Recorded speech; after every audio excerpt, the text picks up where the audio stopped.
At the beginning of the film, we see a movie crew, a group making a film. They are searching for a good spot in the forest to shoot. While searching, night falls. There were 3 people in total, 2 women and their cameraman, but they had lost their way. They kept returning to the same spot, which meant they were lost. So, the 3 started looking for a place to set up their tent. During this, they suddenly saw a man standing ahead of them, his back facing them. When he turned his face toward them, they were shocked to see he was wearing a strange mask. Terrified, they tried to run away quickly. Naturally, if someone like that appeared in the middle of a forest, anyone would panic. But that masked man wasn't alone. He had 2 companions, one of them a girl. Now, the cameraman from the crew took out his phone to check for signals and call for help. But suddenly, one masked man came and ended him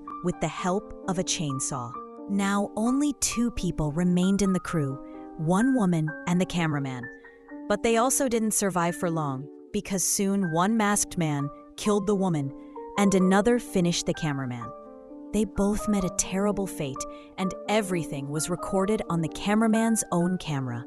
From here, the scene shifts, and we now see another movie crew. This team also had only 3 members, one of whom was a girl named Hope. Her companion and a cameraman were with her. Their producer had asked them to find a good cabin for their short film, but for now they weren't finding any suitable cabin. Hope suggested maybe inside the forest they might find one, so they all got into the car and drove into the forest. On the way, they stopped at a gas station to refuel. The cameraman filled the fuel while recording everything, saying the producer had told him to record everything, as the camera must never stop rolling. After this, they went deeper into the forest, where right in the middle, they saw a cabin. Now Hope's companion, named Ben, got very scared. He insisted they should leave this place immediately, but Hope didn't listen and started to enter the cabin. Just then, she heard a girl screaming from inside, so they rushed inside, but the screaming sound was actually coming from a TV playing inside. While checking the cabin, they met the cabin's owner, who angrily confronted them. They explained they entered only because they heard screams. Hope then told the owner, "We want to rent your cabin for 2 days." The cabin owner, seeing the situation, demanded $2,000 for 2 days, which was far too high. He was taking advantage of their desperation. Since they had to make their film, Hope offered him $750 for 1 day. At first, the owner refused, but later agreed, as even that was a good amount for him. Hope gave him the money. The owner was about to leave, but stopped to warn them not to go too deep into the forest, because a group of people lived there who wouldn't like outsiders. He explained that once many such people lived there, but the government drove them away. Some left, but others stayed hidden inside the forest. After saying this, the owner left. Hope and Ben were very happy since they finally found a perfect cabin for their short film. Hope also called the producer to share the news. The producer replied that he would soon come to check the cabin. Excited, Hope, Ben, and the cameraman celebrated with drinks. Then they went into the forest, looking for more good shooting spots. While exploring, they realized the entire forest was perfect for their film. They felt satisfied, but when Hope looked around, she noticed the same masked man shown in the beginning appeared in their footage. Terrified, Hope quickly asked Ben to lock all doors and windows of the cabin. Sometime later, the producer arrived. They told him everything and showed him the footage, but he said, "It must just be some kid playing a prank." He told them to stay there, but Hope no longer wanted to stay. The producer then said, fine, they could spend the night elsewhere, but asked them to wait a little while because his partner was coming to check the cabin too. As Ben sat near the window, packing up, Hope looked outside and saw the same masked man again. Luckily, the camera captured it all. She quickly told the producer, who was about to check the footage, when suddenly there was a knock at the door. The producer stepped outside to see who it was, but there's no one outside. The producer thinks it's just some kid's prank, so he goes back inside. He tells the others that they're overthinking things and shouldn't stress so much. He insists they should just start shooting their short film. But just as he says this, there's another knock at the door.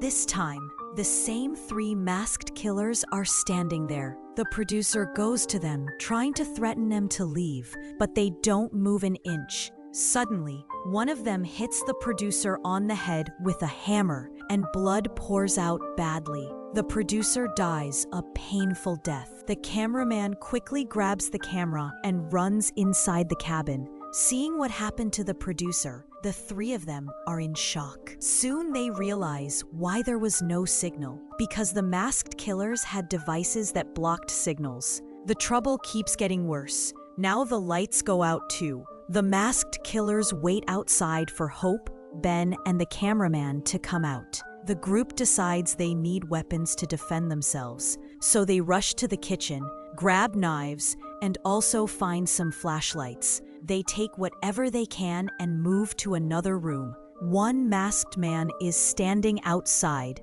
Just then, the lights come back on. Hope finds a box on the floor filled with many old CDs. On one of them, a girl's name is written. She plays it in the DVD player. The footage shows masked figures dragging a girl away, tying her hands and feet. What happens next is disturbing. The video cuts before showing the full act, but it's clear the girl never made it out alive. The terrifying part is that the room where this girl had been staying was actually the same cabin they were in now. That meant these masked people had been doing this for a long time, targeting anyone who came to the cabin or forest and recording everything. The group asks the masked killers what they really want. They reply they only want the girl, Hope. Hearing this, Hope panics even more. She pleads with them, saying she's just a filmmaker and hasn't done anything wrong, begging them to let her go. But of course, the killers don't care. Just then, the producer's partner arrives at the cabin in a car. Hope and her friends think they might finally have a chance to escape. Just then, the producer's partner arrives at the cabin in a car. Hope and her friends think they can run to it. But before they can reach the car, the killers send a video to Hope's phone. When they play it, they see the killers have already captured the producer's partner. They torture her brutally with a drill, tearing out her nails. And when that wasn't enough for them, they kill her. The group is horrified. The killers then bring her corpse to the window and also puncture the car tires, destroying their only escape plan. Ben tries to move away from the cabin to get a signal and call the police, but he quickly rushes back inside because the killers ambush him, injuring him badly. Inside, Ben notices only 2 killers outside the window. That means the third one must already be inside. The group begins searching the cabin nervously. Ben arms himself with a rod for protection. As they check a room, everything is scattered. When Ben looks under the bed, the third killer suddenly attacks from underneath, but Ben manages to stab the rod through the killer's face, killing him. The 2 remaining killers outside now try to burn down the cabin to force them out. Hope, Ben, and the cameraman grab cameras to record everything, but suddenly, the lights go out again. The masked woman storms in and attacks. Hope runs outside into the forest. Meanwhile, inside, the lights come back on. The masked woman grabs Ben from behind, but Ben quickly stabs her in the neck with a knife, killing her too. Ben and the cameraman run outside, but in the darkness they get separated. Hope runs deeper into the forest, but is attacked by the last masked man. She barely escapes and reaches her car, but just as she tries to flee, the killer appears again, this time with a chainsaw. Elsewhere, the cameraman finally gets signal and tries to call the police, but another masked man appears out of nowhere and kills him. This means it wasn't just the same 3 killers. There were even more of them involved. Hope keeps running until she finally reaches the road, where a car is passing by. It's the cabin's owner. Relieved, Hope jumps in and tells him everything. begging for help. But instead of helping, the owner drives her back toward the cabin. That's when the shocking truth comes out. The owner was one of the masked killers all along. Realizing this, Hope stabs him in the back with a knife and escapes. At that moment, we also see Ben again. Ben was still running, trying to escape the masked people, but he reached an old cabin. Inside, he found the cameraman's body. When Ben went inside to check, the killer with the chainsaw suddenly appeared in front of him. The chainsaw-wielding killer attacked Ben too, ending his life. Meanwhile, Hope recorded a message. She said, "This might be my last message. If anyone ever finds this video, please get help from the police and hunt down these masked people." After this, she began looking for a way out. During this time, one of the masked men was recording Hope, and Hope realized it. So she set a trap for the killer. When he fell into the trap, she quickly attacked. Hope struck the last killer's head with a stone again and again until finally his life ended. She wasn't about to stop running, but just then, the chainsaw man appeared again. He struck her in the stomach with the chainsaw, but Hope somehow managed to keep running, with the killer chasing after her.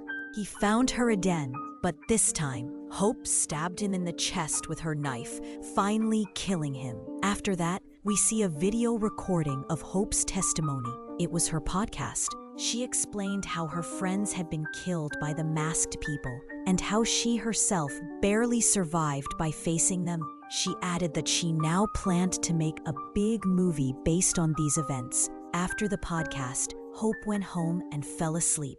But during the night, someone secretly entered her house and began reporting her. It was revealed that this intruder was also one of them, and in the end, he killed Hope too. That meant poor Hope, who thought she had escaped the killers and survived, was not spared either. Because, as we now know, besides the masked killers who had already died, there were many more of them still out there, chasing her all along, waiting for the right moment. And they took her life too. For them, anyone who came into the forest would never be allowed to leave, because they believed this jungle was their home, and no outsider could ever be allowed in. In their view, city people came into the forest.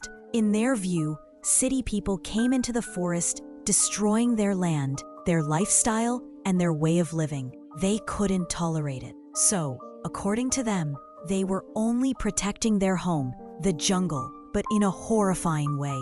Because killing people without reason is pure madness. That's why we can only call them insane, psychotic killers. They even filmed their crimes to prove that anyone who challenged them would meet the same fate. And with this terrifying ending, the movie finally comes to a close.